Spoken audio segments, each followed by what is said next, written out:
আজকে আমি গরু মাংসের আচার বানাবো। এখানে মেরিনেট করছি। এখানে লেগেছে হলো পেঁয়াজ বাটা, আদা বাটা। আদা বাটাটা একটু বেশি লাগছে। যদি রসুন বাটা আমি 1 চামচ দিই, তাহলে আদা বাটাটা দিতে হবে 2 চামচ। তারপরে এটা একটা সিক্রেট মশলা আছে, সেই মশলাটা দিছি। মশলাটা দেওয়ার পরে তারপরে গোটা কি বলে এটাকে, গোটা তেজপাতা, দারচিনি, এলাচি, লবঙ্গ এগুলি সব দিয়েছি। এবং সাথে দিয়েছি সরিষা তেল। সরিষা তেল দিয়ে এগুলি ম্যারিনেট করলাম। আর একটু সুন্দর করে মাখতে হবে, মাখিয়ে দেখাচ্ছি। আর আমি নিয়েছি একদম সলিড মাংস। এই যে সলিড মাংসটা, এটার মধ্যে কোনো ভেজাল টেজাল নাই, তেলতে হাড় গুড় নাই, একদম সলিড মাংসটা নিয়েছি। একদম ম্যারিনেট করতেছি। তারপরে 2 ঘন্টা রেখে দেবো। 2 ঘন্টা রেখে দেওয়ার পরে যখন আবার রান্না করব তখন আবার ভিডিও করে দেখাবো।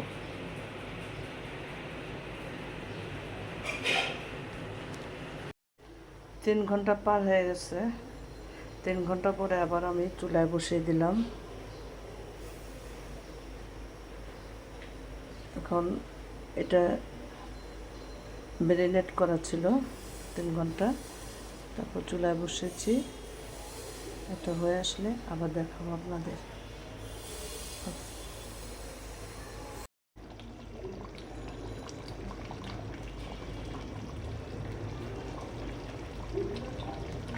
এখনো শুদ্ধ হয়নি, দেরি হবে, পানি উঠছে মাত্র।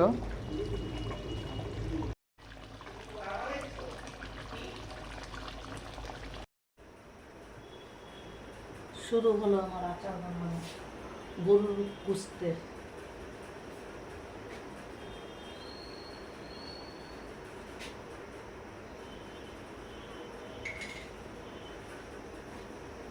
ভিডিওটা বড় হবে, একটু কষ্ট হবে আপনাদের দেখতে, তারপরে দেখার জন্য ভিডিওটা করলাম। আশা করি আপনারা সবাই দেখবেন এবং শিখবেন।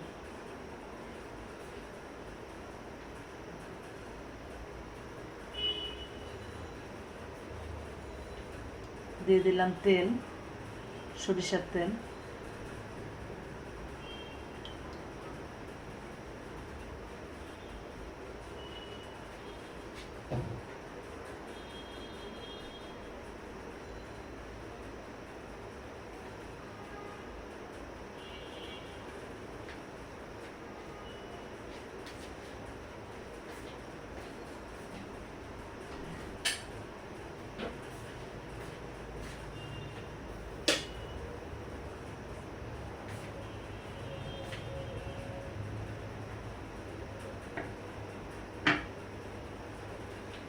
তেল গরম হয়েছে, দিয়ে দিলাম মরিচ, শুকনো মরিচ, আস্ত শুকনো মরিচ।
দিয়ে দিলাম পাঁচফোড়ন গোটাটা।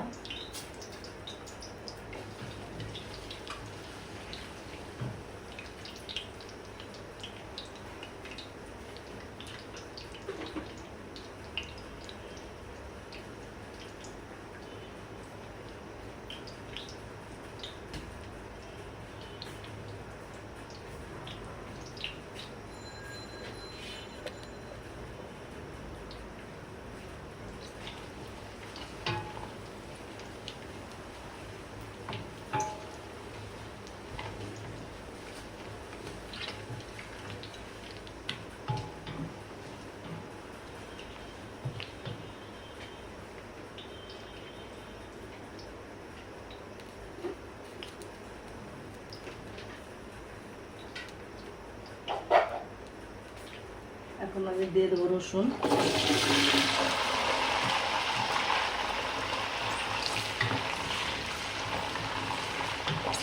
রসুন সুন্দর করে কেটে বেছে নিয়েছি।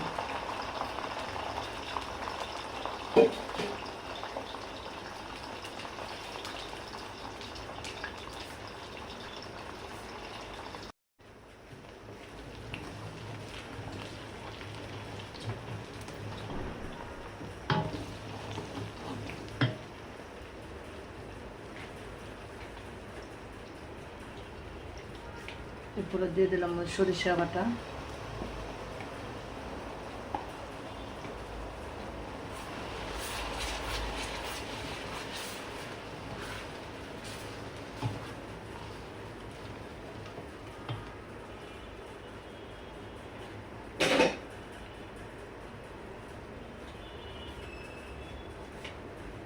দিয়ে দিলাম কাঁচামরিচ, একটু অন্যরকম হবে এই জন্য।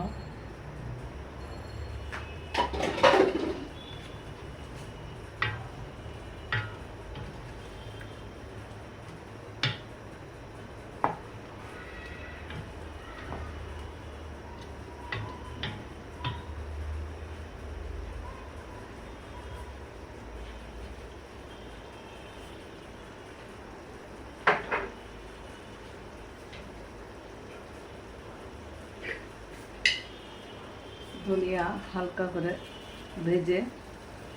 ভেঙে নিয়েছি।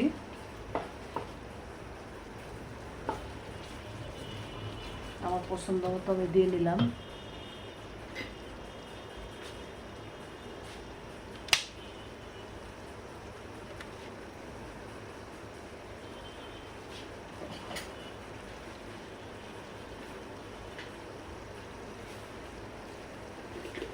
তারপর পাঁচফোড়নের গুঁড়ো এটা দিলাম। আস্ত কতগুলি দিয়েছি আগে, এখন দিলাম। সুন্দর করে কষিয়ে নিই। যেহেতু আগে আমি মশলা দিয়ে রান্না করে নিয়েছি মাংসটা, এখন শুধু বাগারের পালা।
যেহেতু মাংসটা শক্ত ছিল, আমি প্রেসার কুকারে করে নিয়েছি, সিদ্ধ করে নিয়েছি ভালো করে।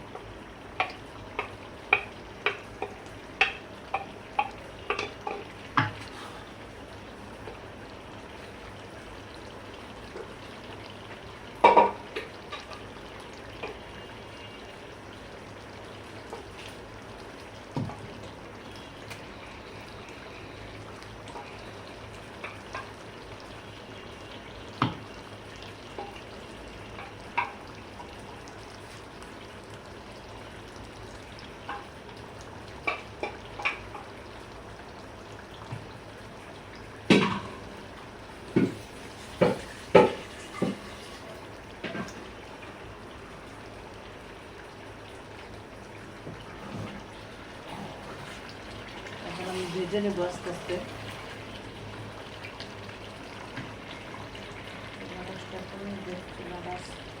বেড়ে গেছে।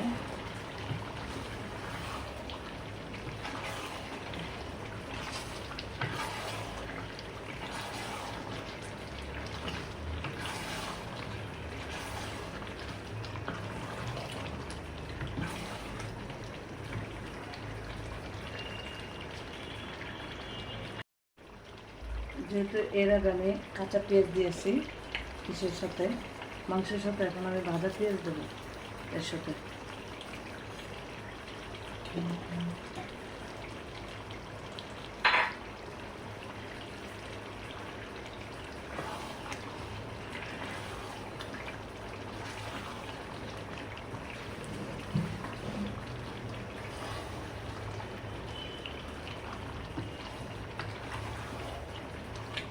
আস্তে আস্তে জলটা কমে আসবে, ভাজা ভাজা হবে। তেঁতুলের মাছটা ঢেলে দেওয়ার আগে ক্যামেরা বন্ধ হয়ে গেছে, ঢেলে দিলাম। লবণটা হয়েছে কিনা সেটা আমাকে দেখতে হবে একটু, মনে হয় একটু লবণটা কম আছে।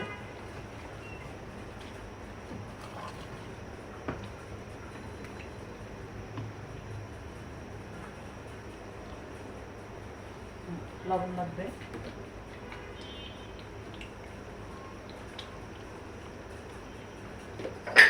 লবণটা বেশি দেওয়া যাবে না, ঝোলটা কমে আসলে লবণটা বেড়ে যাবে।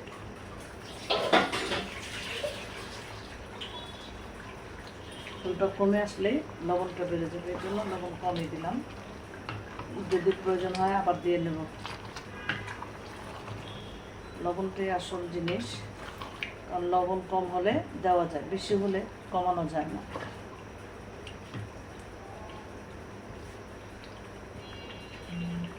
আস্তে আস্তে ঝোলটা কমতে থাকুক। মোটামুটি আচার রান্না হয়ে গেছে, আবার দেখাচ্ছি 5 মিনিট পর। আচারের ব্যালেন্সটা ঠিক রাখার জন্য সামান্য চিনি দেওয়া খুবই প্রয়োজন। সামান্য চিনি দিলাম, শুধু একটু টেস্ট বাড়বে, অন্য কিছু।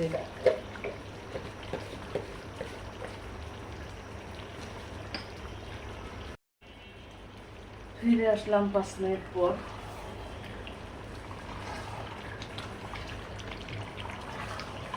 গরমে হাত দেওয়া যায় না।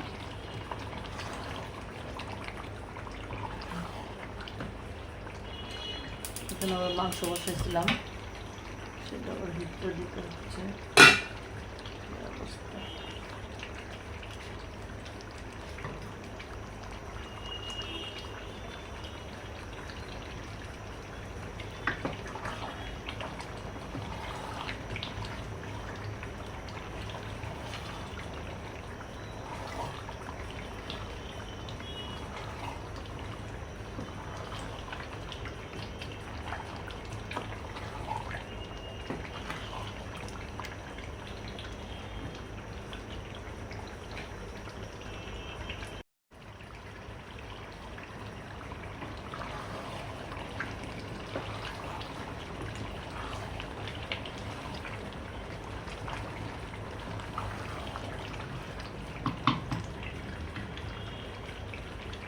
আমি ভাজা ভাজা করবো না, ভাজা ভাজা করলে অনেক সময় বয়স্ক মানুষ খায়, খেতে পারে না, উপরে শক্ত থাকে, এই জন্য আমি নরম রাখবো এটাকে। আচারটা নরম হলে বয়স্ক মানুষের জন্য খেতে পারে, আর বেসিক্যালি এগুলো বয়স্ক মানুষরাই খায়, পছন্দ করে। হয়ে গিয়েছে আমার মাংসের আচার, আমি 5 মিনিট পরে নামিয়ে নেব। ওকে, থ্যাংক ইউ ফর ওয়াচিং। নামিয়ে ফেলেছি, হয়ে গেছে আমার আচার। এরপর আমি বয়মে ঢেলে দেখাচ্ছি। এই হলো আমার আমের আচার, সরি আমের আচার, মাংসের আচার। এই হলো মাংসের আচার, গরু মাংস। আপনারা গোস্ত বলেন, আমরা বলি মাংস।